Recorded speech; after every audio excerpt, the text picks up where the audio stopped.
Connecting your Google Sites domain onto Hostinger actually is quite easy. First of all, open up the Google Sites dashboard right here, click on Settings and then navigate to Custom Domains. Click on Add another domain right here and then insert the domain which you want to add from Hostinger. You can find this by clicking on Home and by then selecting the domain which you want to add.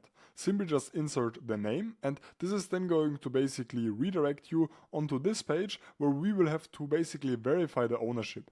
To do this, we will have to head back to Hostinger, enter the DNS/name server settings, and in my case I'm going to delete these two ones as they aren't needed anymore, and we will then have to add a new record, a text record.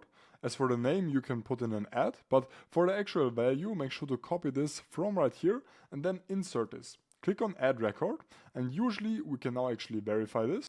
And as you can see, now the ownership has been successfully verified. Sometimes this does take some minutes to actually update. Now basically head back to Google Sites. Right here we can then actually refresh this and we can head back to the settings, custom domains, and then once again put in your domain right here.